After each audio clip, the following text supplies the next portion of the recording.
We're just a couple days away from the official start of summer this year. And many people have been, or are at least beginning to, look at the landscaping at the front of their house and what they might be able to touch up. So what better time to discuss the landscaping for the front of your house? Today I'm going to give you a step-by-step process in making this happen. Use whichever steps you want. If you don't want to use all of the steps, that's fine. I'm sure incorporating any of these will help. You might even ask yourself why you would want to put in the effort in redoing the front of your yard. Well, the first is that it creates a sense of accomplishment and it feels good to be productive. Secondly, it's going to add curb appeal to the front of your house and it's going to make it much more attractive. It's going to raise the value of both your home as well as your neighbor's home values, and they will appreciate that. Step one, or maybe we would call this the preparation step, is to clean up any debris in the front of the yard. And all that means is to remove any branches that have fallen, gather together and remove leaves that might be scattered across the yard, and possibly remove any objects that have found their way into the yard that were never supposed to be there in the first place. We want to start with a clean slate in this whole process. Step number 2 is going to be creating a lush green lawn. Now, depending on what you're working with, you could have a few different approaches here. If you have pretty decent grass, then fertilizer, weed killers, and water should help bring it to life.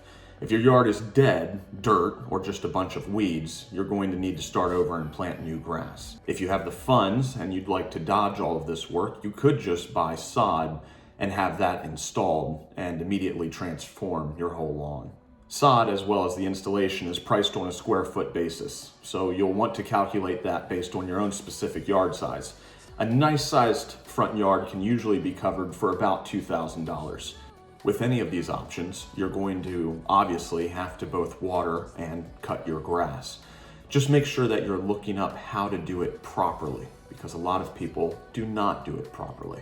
For example, you want to water your grass, but not when the sun is high in the sky. That can actually cause small burn marks in the lawn from water droplets magnifying the sun. Mowing the grass too short will also be a negative in terms of sun's heat. Very short grass makes it difficult for water to reach the roots before the water evaporates. You probably didn't realize that this much work goes into grass, but there are different types of grass regionally across the country, especially in different countries. So you'll need to find out what kind of grass you have and what the proper height for that grass should be. Now, if you've lived in the same area your whole life, you've probably picked up on how tall grass should be based on your neighbors that you've seen in the past with great yards.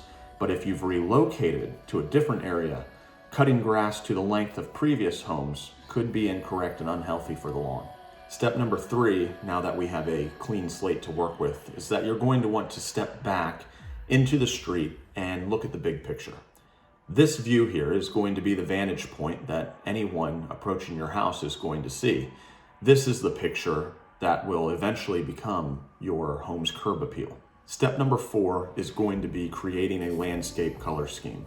You want to think about which flowers, plants, and trees are going to go well together, and not just when they're in full bloom, but also while they're dormant. If you have a lighter colored home, which maybe includes a light colored sidewalk or a lighter colored driveway in front of it, you might want to consider some flowers and plants that have deeper hues of color. Maybe you have a house which is darker or bolder in color. In that circumstance, you could add lighter pastel-like flowers. This should create a complementary appearance for the front yard.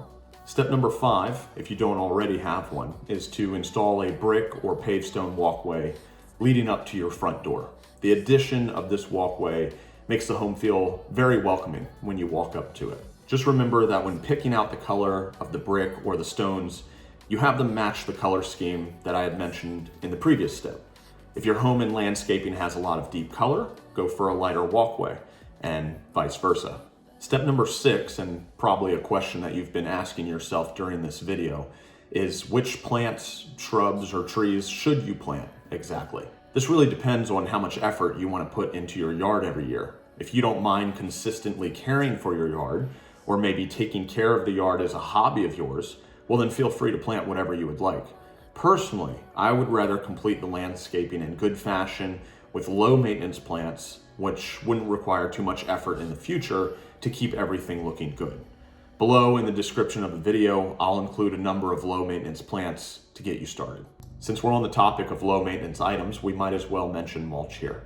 Now, most people realize and understand that having fresh mulch next to lush green grass is a staple of having a good looking yard. But what many people don't do is they put no consideration into the possibility of using rubber mulch. One likely reason for this is that rubber mulch costs roughly 4 times as much as traditional mulch.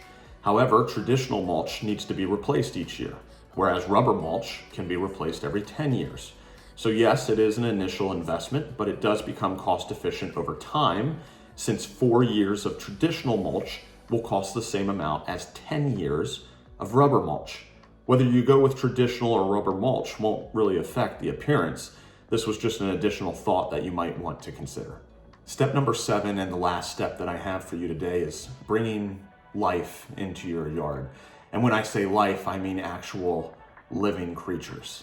And the reason that I'm trying not to laugh is that my hope is that you wouldn't physically go out and find these animals and place them in your front yard. But you can attract wildlife through what you incorporate in your landscaping. For birds of all kinds, you can of course include a bird bath or a bird feeder. Usually squirrels will also visit, since they seem to enjoy bird seed as much as the birds do. If the squirrels become too much in eating all of the seed, there are feeders made to block out squirrels. There are also seed blends, which birds enjoy, but squirrels do not. The squirrels will eventually give up if they no longer see your bird feeder as a free buffet. If you want hummingbirds specifically, you can look into planting bright colored tubular flowers, as they hold the most nectar within them. Examples would be bee balms, columbines, daylilies, or lupins.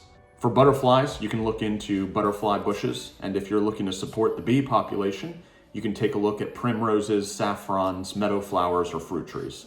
So there you go, 7 ways to upgrade the landscaping for the front of your house and transform your home's curb appeal.